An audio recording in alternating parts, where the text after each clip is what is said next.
Welcome to the Hour Show once again on Anidi TV. Today I have in the studio a wonderful Black African. She is Esther Stanford-Xosei. She represents the Global African People's Parliament. Welcome, Esther. Thank you for inviting me here today. Thank you. Where are you from? I'm from Africa. What nationality do you hold now?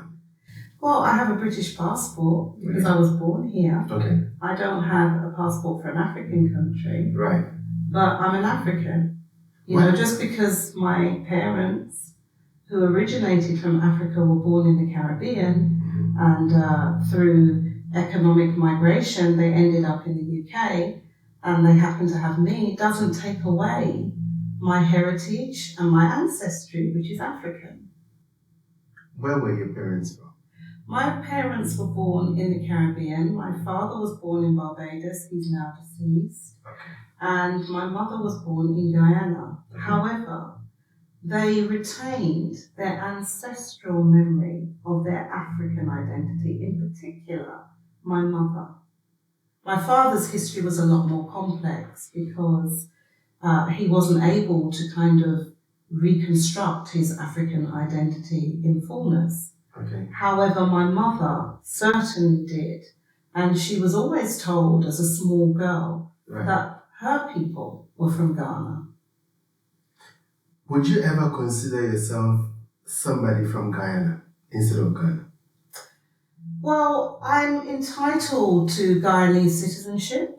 I'm entitled to citizenship of Barbados, which I currently do hold, by virtue of my parents and what's called citizenship by descent. Okay. However, that citizenship can never, ever take the place of a Pan-African citizenship, which is really what I'm seeking.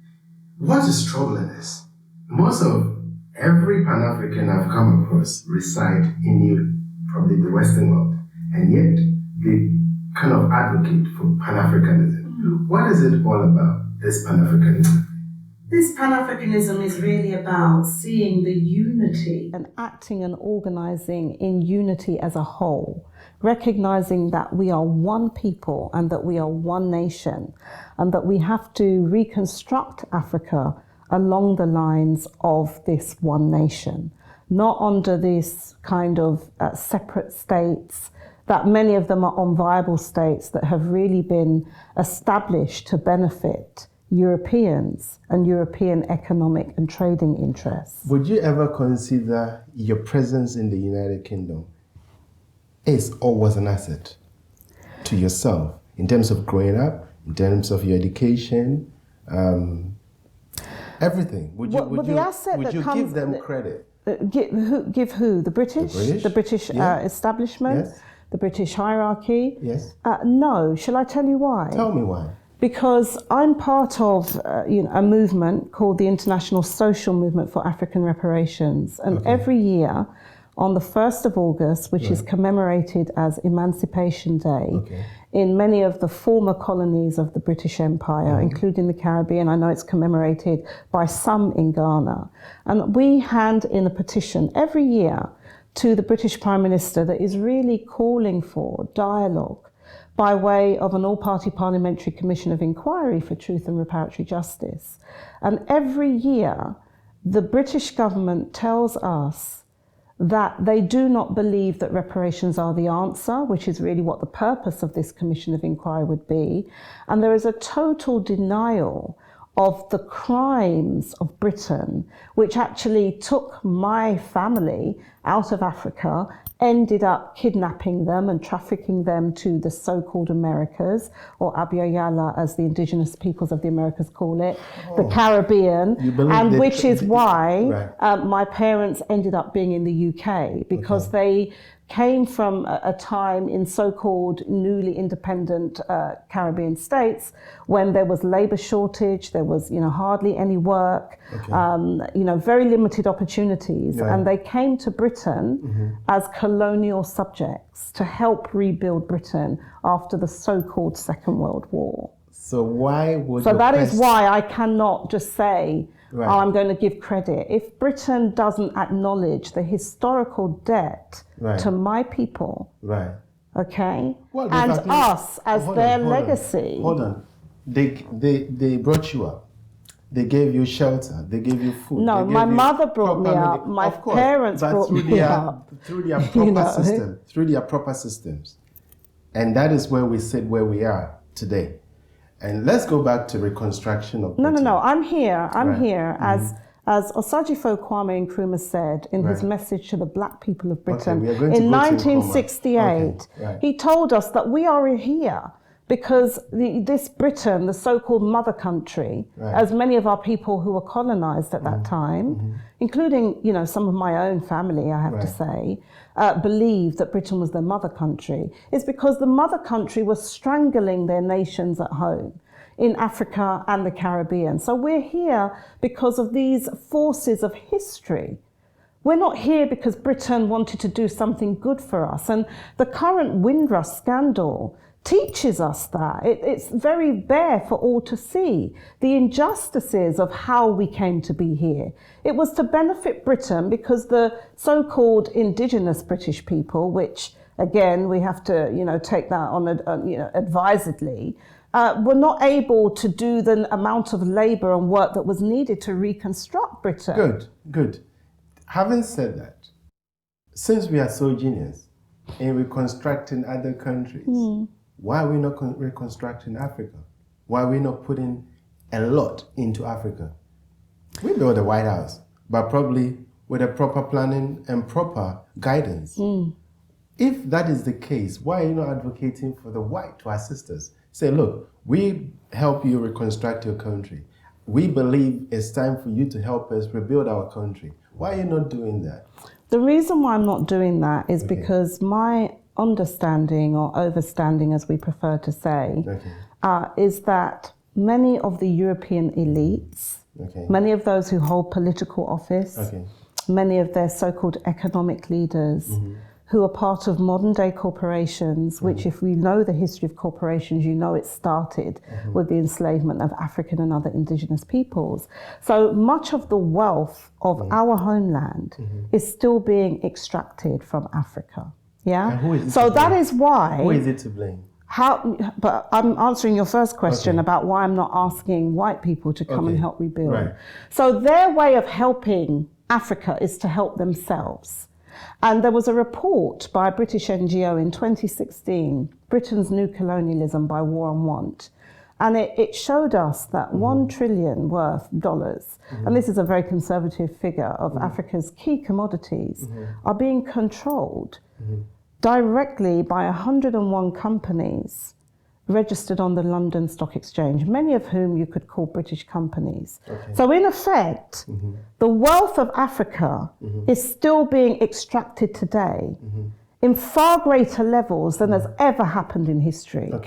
So that is why I don't need to advocate for whites to help us. What I actually advocate is for African self-determination, and African restoration of sovereignty, sovereignty of our lands, our material resources, every one of our mines and industries. Why are you not advocating this from inside out rather than from outside in? When you say inside out, why what do you mean? Why are you not advocating it from Africa? Our leaders, they are the people selling these things. The oil deals, the gold, the diamonds. Why are we not having this discussion with them? But who says we're not? I'm actually very involved with Pan-African organising on the continent of Africa. I'm physically located here in Britain, but my work is Pan-African. I'm part of many organisational formations. In fact, I'm part of the Global African People's Parliament, but we work in particular countries in Africa. One of the strongholds is in Ghana, and we're working with activists on the ground and amplifying their voices of resistance here in Europe. I'm also part of, trying to establish better relations amongst some of the indigenous African leaders, so-called chiefs and traditional leaders, and those of us in the diaspora. So I'm part of the setting up of the Global African Family Reunion International Council, where there are particular chiefs such as Nana Kobina Nketsia V, the Omanhen of Esikado, and others who are Pan-Africanist and who are linking with us in the way that some of those in the early regime of the newly so-called independent Ghana were doing. So yes, but I do not accept this notion that our leaders, many of the people that are in power, these chiefs you're talking about, no, not Nana and Kwame Nkrumah. If anyone, you can't say all of them are doing that. What have they done for their own societies? What have they done for their communities? Well, if you know about Nana Kwame Nkrumah, the fifth in particular, he's doing a lot to help reconstruct indigenous African ideas, identity, knowledge systems to help govern us. And much of his work is railing against the same excesses of power that you yourself are highlighting. So what I'm urging you, my brother, is that sometimes we can take this very global overview and say, well, all our leaders are corrupt, they're all selling us out. That's not true. I think whilst I'm not saying that doesn't happen, what we must also recognize is that through every phase of our history, our people have resisted the excesses of those even amongst us. So let us do more to repair the narrative, to repair our own history, and to repair the way that we teach our history. You genuinely believe that we don't need a white in our midst to help us repair this small narrative? I do not believe that we do. At the end of the day, we are the ones who are the mothers and fathers of human civilization. Why do we need Europeans to teach us how to actually be African? How to live as Africans? We are not living African. No, but Europeans can teach us how to be European. And Frantz Fanon, you know who he was, right? In his Wretched of the Earth, in his concluding chapter, he told us, let us leave being Europeans to them. The world and humanity deserves something more, something better. So African, know yourself. And that is really our historical quest. When was the last time you were in Africa? The last time I was in Africa was in 2018. I was in Namibia, amongst the Over-Herero people. I was invited by the Over-Herero Genocide Foundation to really be part of their commemorations and their struggle for land and reparatory justice as a result of the Over-Herero and Nama massacre. So I'm a frequent visitor to Africa. That is a disgrace, isn't it? Now let me refer you to a recent report on CNN, a project called the Freedom Project, where we had troubled waters. Ghana came into contest. Now, children were being sold by their own mothers. This had nothing to do with the white. What is your take on that?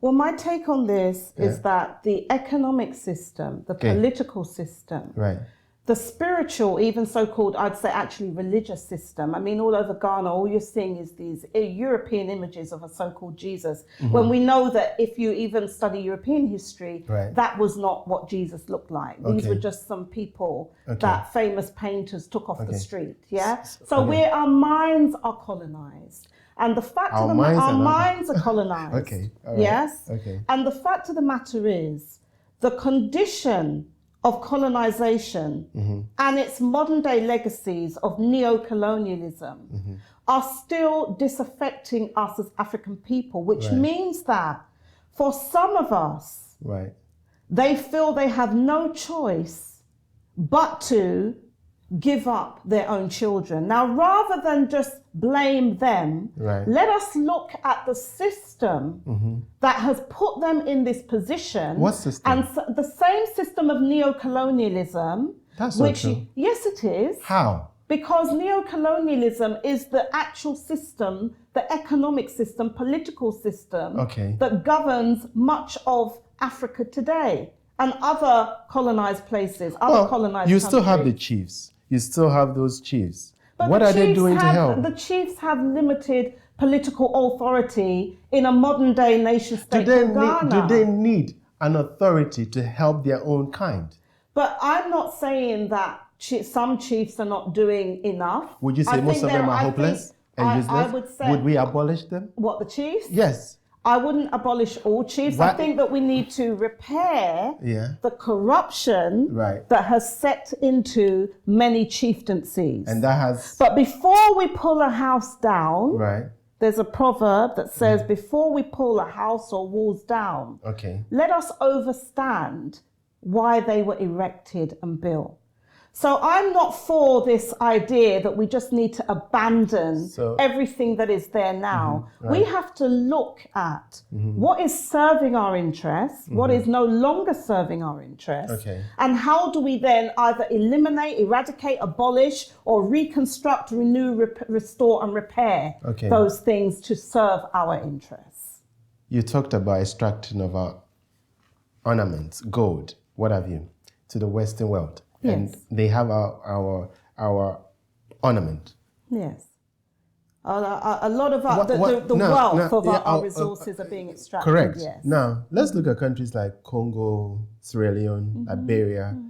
You've ever heard the phrase blood diamond? Yes. Why can't we Africans ever come up with a plan and say, look, we will manufacture a diamond watch, which is a finished product, for the whites to come and buy? We always sell them the raw materials and yet complain about our own market that is shrinking and going nowhere. Well, it's not to say that we cannot do that. And it's not to say that we haven't got African people who have been trying to do that. But the wages and the legacies of this history, which some of us actually, this experience, we refer to as a modern day enslavement. And the term that we use is the Maangamizi, which is a Kiswahili term that really means the African Holocaust. I mean, some people would say Holocaust, African Holocaust. And that is still affecting us today. So we're not in control of those. If you look at many of the corporations that are actually extracting this wealth, they were established either in colonial times or soon after independence. So, you know, they're not just setting up now.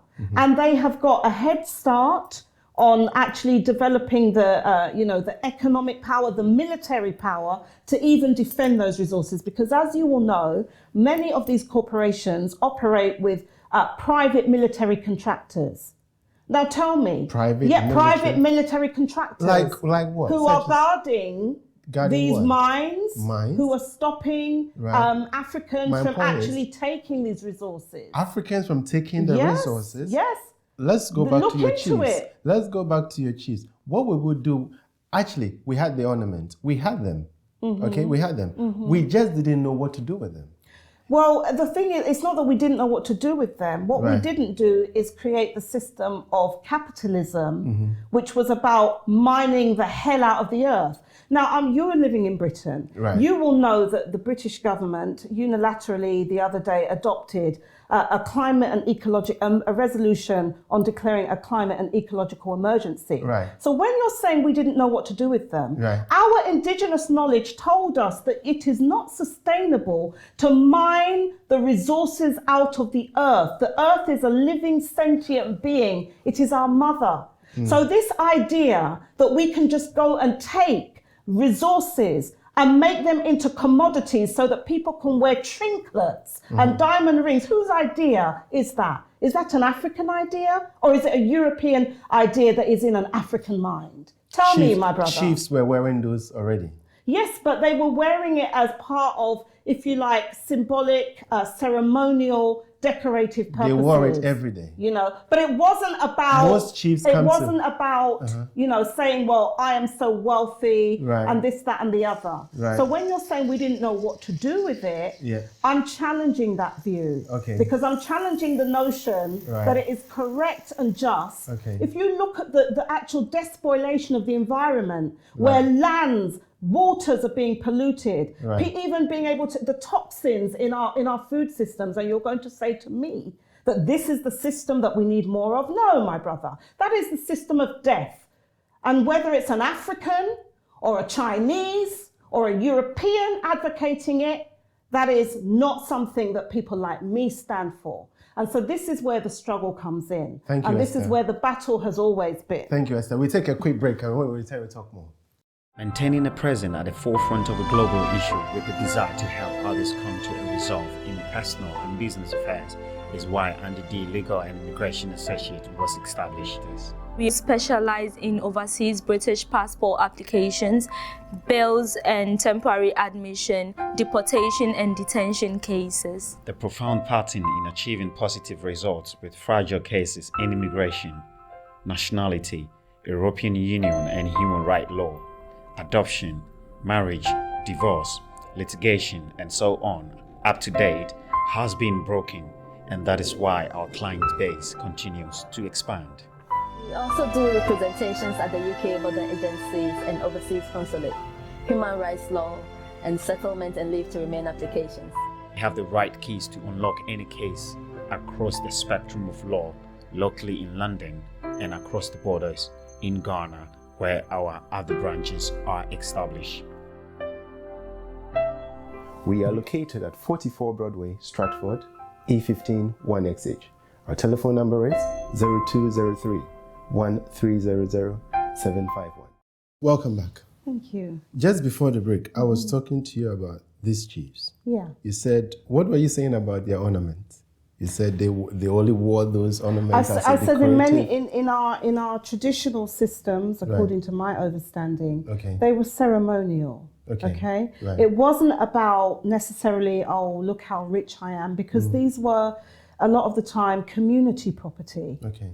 Okay? Okay. That is my understanding of it. But I was really challenging this notion Okay. that we didn't know what to do Right. with the gold and the Okay. other resources, Of and course. Europeans came and showed us what to do. Exactly. What they came, I was challenging that because I don't agree with that view. Well, I understand you perfectly, know? but I understand you perfectly. Yeah. But I'm sure if they wouldn't buy it, we wouldn't know what to do with it. I'll give you a clean example. Most of the chiefs of my country, Ghana, and where you probably... Which chiefs in particular? I won't mention their names. Okay, but most of them travel in this traditional attire. They wear all these cloth and the jewelries are on them. They go back and they wear suit. So where is the ornament they brought? Well, that is because, again, of the impact of Eurocentrism. Now, we haven't, and I'm not absolving them. Of course, there's a lot of colonial mindsets Right. amongst traditional leaders, Right. amongst even political leaders. But Right. this is something that we have to eradicate. Okay. That's something we have to do for ourselves. No white person, Okay. so-called Caucasian, is Okay. going to teach us how to be a self-determined Okay. African. Okay. And that is part of the damage of this history of enslavement and colonization, We are still which we talking refer about to this. as the Mangamizi. Okay, so the mind, that is very funny. It's But- not, but- because you're in a country where you will know that all over British institutions, they're talking about decolonization. They're talking about the need for this, but yet that same conversation is not happening to the same degree in many African educational establishments, where not even proper African history is being taught. Okay. So what kind of mindset, as you know, what has been the tradition has been people coming to Europe, North America, Canada, in so-called elite institutions to Right. get certified with Right. European knowledge. How is that going to be any good to our people? What do you recommend? We need to restore, renew, regenerate African knowledge. Such as? Yes? Such as? African knowledges in terms of governance systems. Okay. Even We in never terms had of one. chief. No, We never had come one. on. Tell me what we had. You know, we did the same chieftaincies. Which some is of a them, corrupt some of chieftaincy. them, not all of them were corrupt. Most they of have them. been corrupted. Okay. Okay. By the white enslavement? You know, they have been corrupted Right. by a few amongst us. But if you learn more about the history of even how enslavement happened in Ghana, you will see the huge battles that were fought amongst different, if you like, ethnicities and nationalities. Yeah, I don't use the term tribe because it's a very offensive term, but that's what Europeans would say. You know, but I'm talking about indigenous African ethnicities and nationalities. Okay. There was huge warfare amongst us Okay. in terms of those who were trying to align now with the invaders, the colonizing forces, in particular the Europeans and before them the Arabs, Okay. and then those who were asserting that we need to reinstitute African ideas. Such as what? Give me an example of proper African idealism. In terms of, okay, our farming and irrigation systems, moving away from monocrops, the way in which we would actually deal with the earth and how we would plant things. So it wasn't about monocropping that has brought about a lot of the land patterns and droughts that we're seeing, as well as obviously environmental factors. Knowledges around economies, law, knowledges around our spirituality, which now many people are just adopting, Arab Islam or Arabized Islam, and also Eurocentric Christianity. It's not anything that is about how, the sacredness, the innate worth and dignity of the African, the assertion of the African personality, which is one of the things that one of the first leaders of Ghana, Osajifo Kwame Nkrumah, was very much championing. Of course, he wasn't the first. There were many others before him who were doing that. So this is what I'm talking about. But we have to learn this history. I'm not sure how much you yourself have learned, my brother. Let me give you an example. Let me give you a clear example when we adopt African ideals. Such as? I'll give you an example. Boko Haram from Nigeria, they kidnapped the girls, the Chibok girls. Yes. Do you think it had anything to do with slavery of the white or the neo-colonial? But that wasn't about African ideals, was it? Are you saying Boko Haram? Yeah, but this is a system. You don't see that in Europe easily. You wouldn't see that because the structure was working. Really, in my understanding of it, that even though these are African people, these are Islamized or African, if you like, Arabized African people. Okay. So the mindset and the influence has been a particular type of Islam from Saudi Arabia. Right. That is my understanding of that situation. So you cannot say this is indigenous African. That's not what I'm talking about. So how many indigenous Africans do we have then? If almost every African, we have only 90 or 10% that are probably in your understanding quite good to be African. It's not about how many we have. But then how do we work together? So how do we work those together? That have a different reality. When we are killing ourselves. Many of those who were the, if you like, fathers and mothers of modern day African independence struggles, they had to transform the colonial nation state that had been instituted post 1884, 1885 into something that was more, if you like, suited for African interests, indigenous African interests. They haven't succeeded in doing that because many of those that tried were brutally eliminated. They were assassinated. By who? And that still happens today. By who? Many of them were assassinated by the forces of Europeans that were manifesting in Ghana, and the rest of Africa. Tell me those who were assassinated. Many of them. So people like Patrice Lumumba. Okay. Many others. People like Amilcar Cabral. Others who ended up being deposed and removed. Kwame Nkrumah. The first leader of Togo, Sylvanus, Olympia, I believe his name was. I might have got that round the wrong way. Okay. Many of these people were actually removed. Okay. Thomas Sankara, yes? And they were removed often with the connivance of some of us, the internal oppressor, but they were supported by many of the European powers. And that is out there. So the CIA and MI5, MI6 role in the deposing of Nkrumah is public knowledge, okay? This is not something I'm creating. And many of them have come out and admitted the role of their agents who were working in these countries. Because remember, because of our humanity, and some have even said stupidity, yes? Which is the word. It is some have even said stupidity. It is probably the right word. We didn't say all white people leave Africa. So even the few that may have left because they didn't want to subject themselves to Black African rule, their systems were already in place.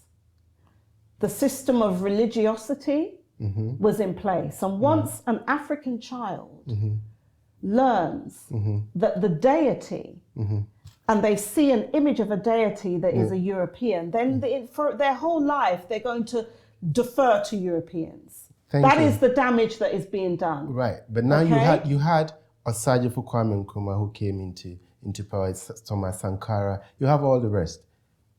Why didn't they change that structure? They tried, and they did a lot. All change is incremental. I mean, it's really not fair for some of us living today. You know, in relative to the conditions of our people globally, in relative comfort and privilege, to say that they didn't do enough. Do we really know the sacrifices that some of these leaders made, and how even their best efforts were undone? Because we know what happened in Ghana. After Nkrumah was removed, many of his books and everything were banned. They were burned. So it was remove the memory of these people for further generations. And our people did that. Exactly. So don't say that we didn't do enough. But they tried. Why then do we blame the white? We could still make an effort. Look, we have to build on the best of those efforts in moving forward. You haven't heard me blame white people, but I'm not going to absolve Europeans for the system that has been created. I very much challenge you. I mean, you keep referring to the chiefs.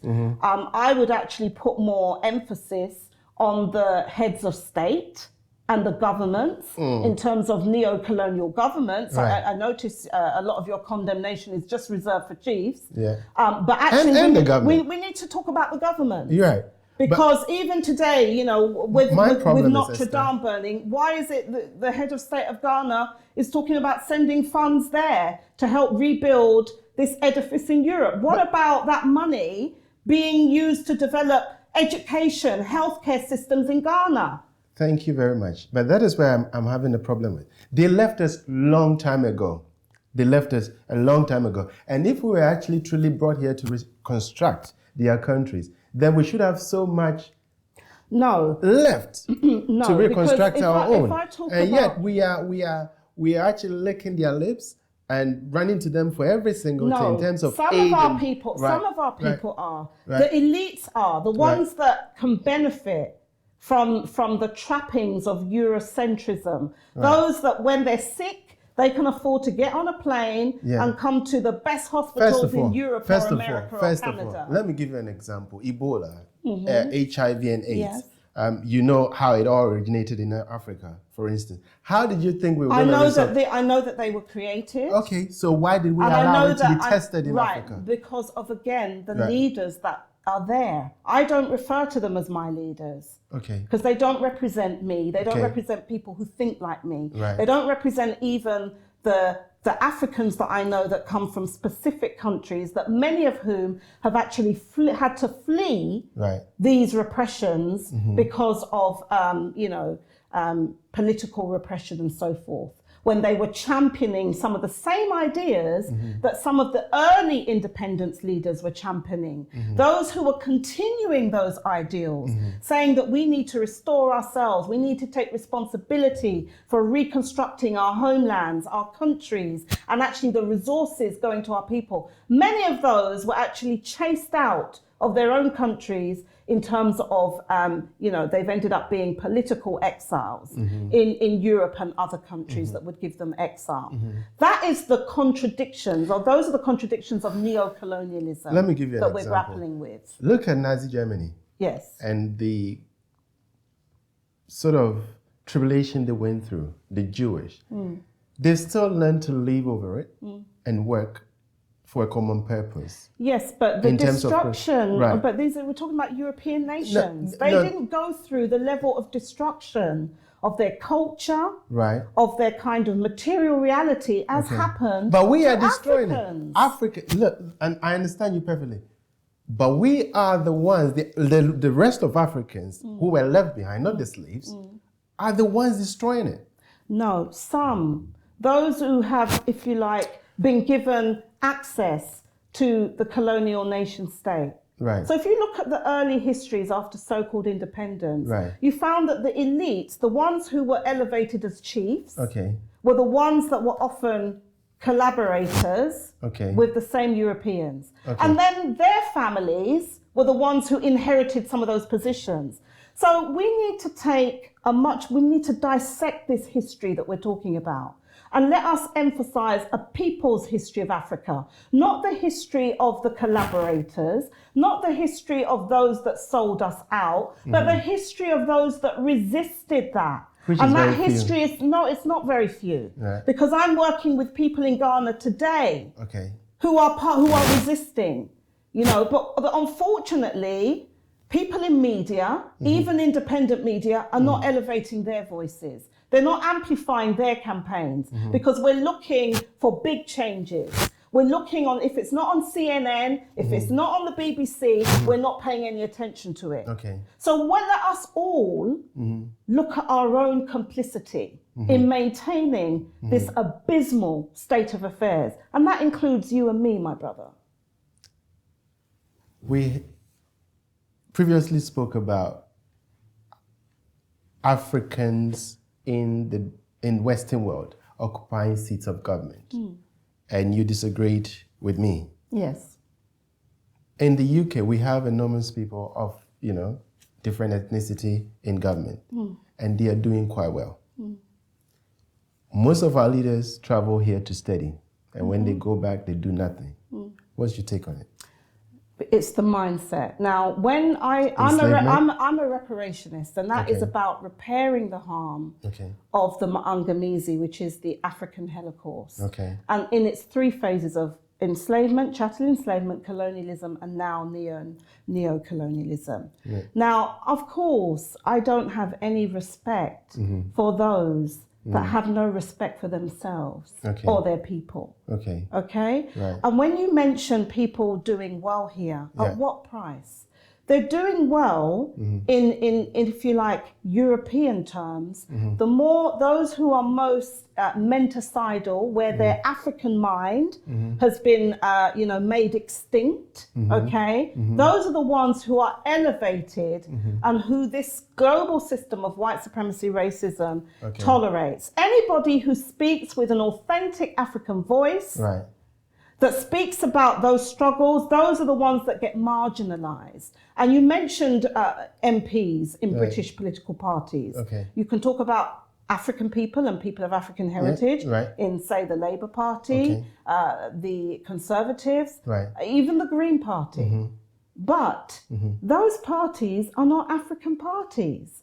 They're set up with particular interests and mandates. Anyone knows even the history of the British Labour Party will know that it was based in imperialism. Because much of the resources that were taken from the colonies to benefit the lifestyle of people in Europe and in Britain, such as the NHS, it came at the expense of extractivism in our homelands.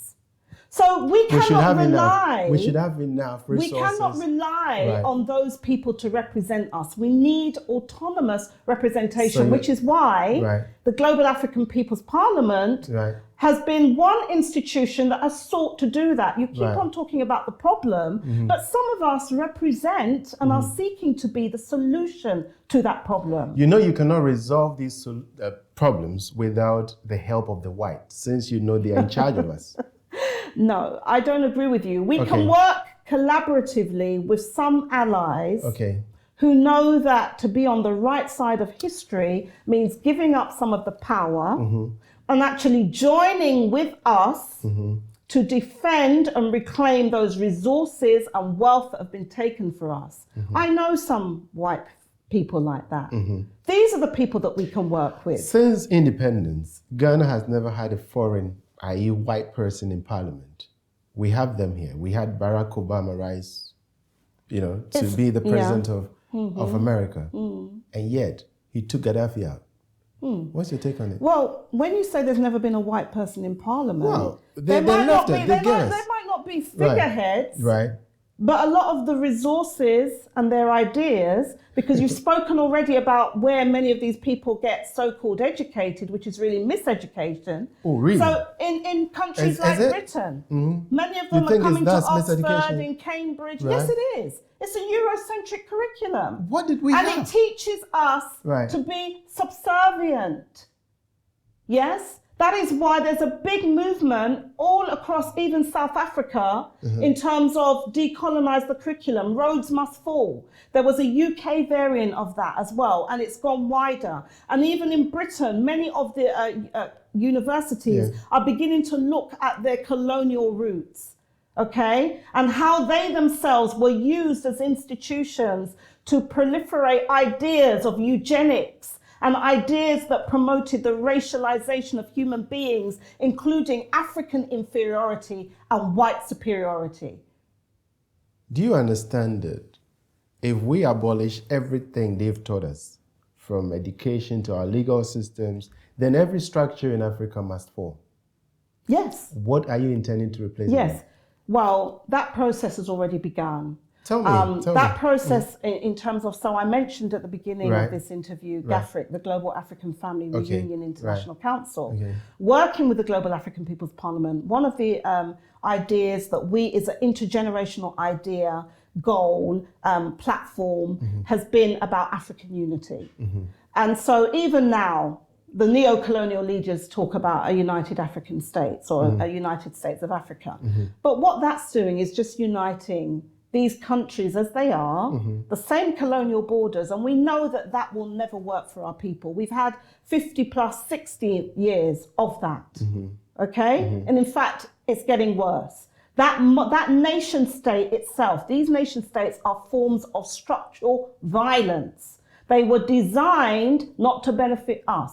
So what we are saying is that just like previous generations were talking about an African unity project, we're talking about an Africa that is based on African ideals of Ma'at and Ubuntu. Now, if you haven't been educated on African knowledge systems, African philosophy, African governance systems, you won't know what Ma'at is. But people can Google it, okay? Ma'at and Mabusi. Ma'at, which was the highest ethical idea around so-called democracy, right living, you know, truth, justice, reciprocity, everything that was meant to be good, just like the ideal for democracy coming out of European societies comes from Greece and Rome. It hasn't fully been achieved even in European societies, but they have ideals. They have their great philosophers and thinkers that they aspire to, and they build on their ideas. So we need an Africa that is based on the African idea of good governance, the African idea of really so-called democracies, which are really forms of communalism, how we live in kind of harmony, not only with other Africans and those who embrace African ideas and African leadership, but also in harmony with our Mother Earth, with the environment, which is also part of our sacredness, And one of the things that Europeanization has done to us is it has actually removed us from our nature.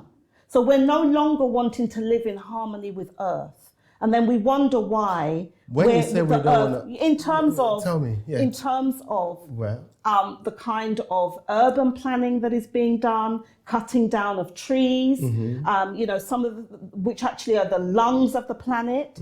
So there is going to be a kind of reciprocal, you know, impact of that is quite negative. And that is why some of the activists that we've been working with, in particular the Stop the Mangamese Extinction Rebellion Joint Interconnections Council for West Africa, actually did an action in March in solidarity with the Extinction Rebellion movement here in Britain to call on the Ghanaian government to declare a climate and ecological emergency, which is happening now in many European countries. But who is going to feel the impacts of a rise in temperatures most? It's going to be our people in Africa. So many of those who are fleeing countries, it's not only because of war and persecution, many of them are called so-called climate refugees.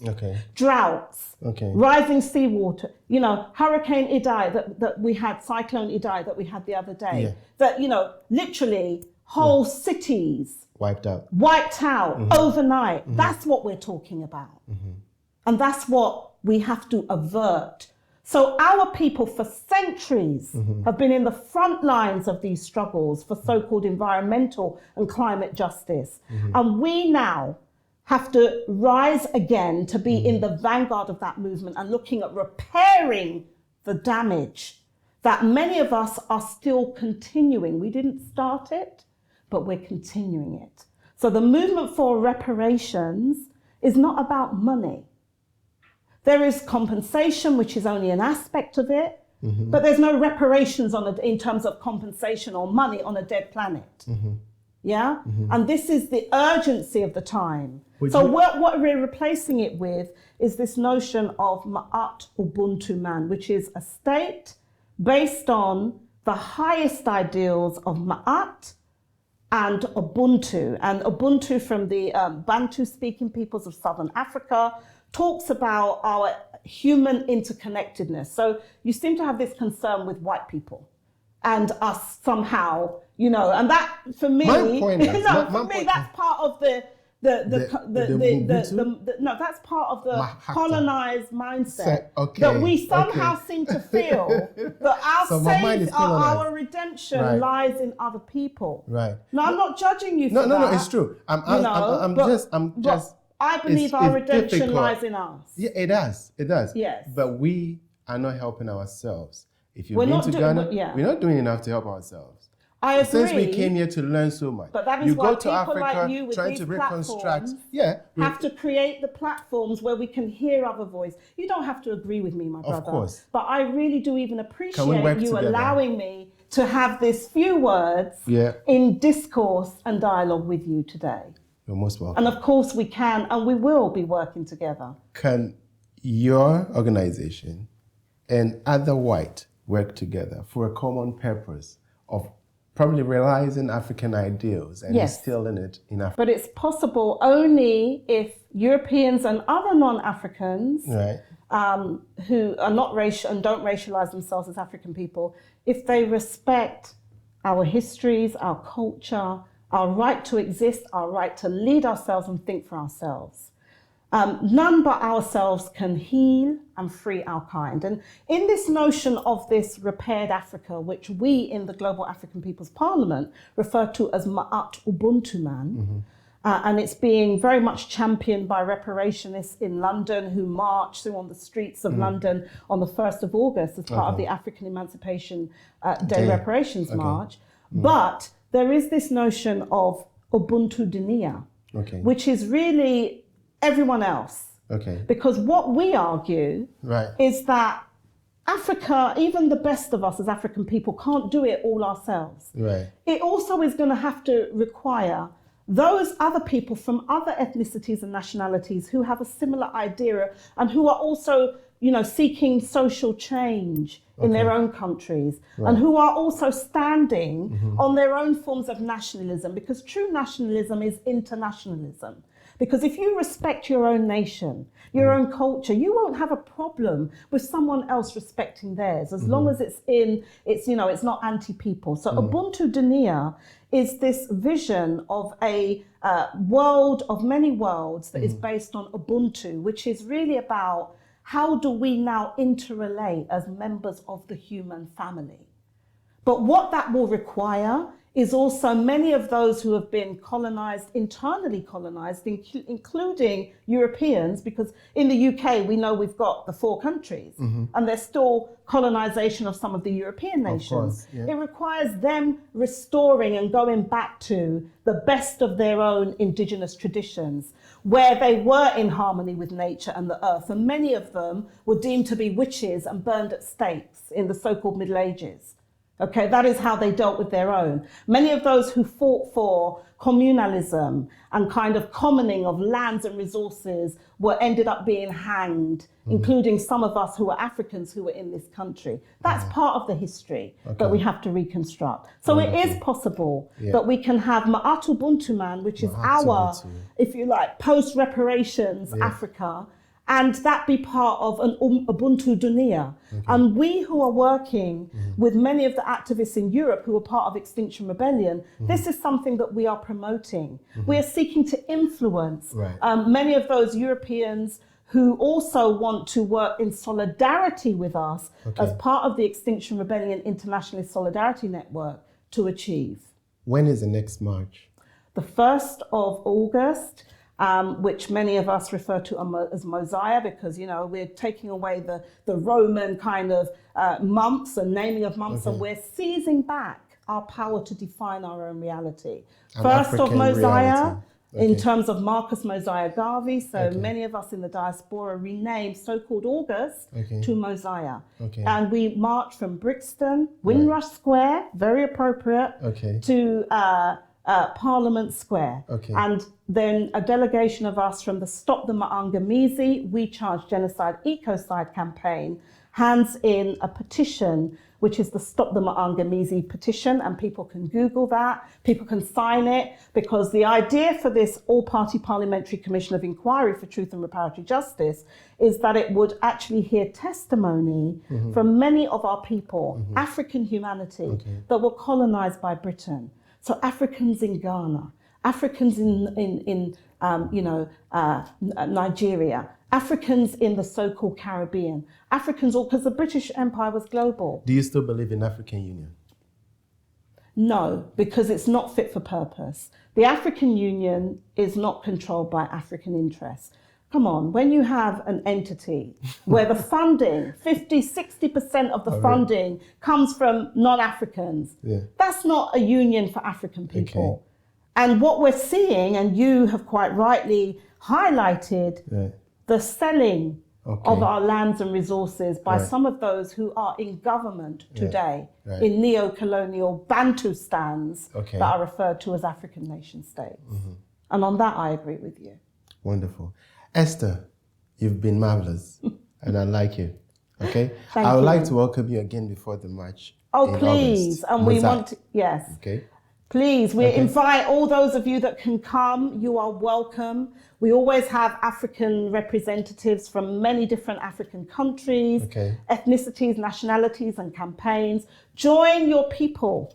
Come and march with us. Let us show that we are united, because it is the largest demonstration, African demonstration, that we have in Europe, and I would say the rest of the world, that happens consistently. This year will be our 6th annual march. Wow. And our theme is on the youth. The youth. So it is stop terminating our people, redressing youth menticide and ecocide. Now that's something for people to think about. Wow, you heard it from Esther. A lot to digest in one day. But hey, this is the Hour Show, and it's on the Andy D TV. Remember to subscribe on our YouTube, Instagram, Facebook, and on Twitter. Good day and goodbye.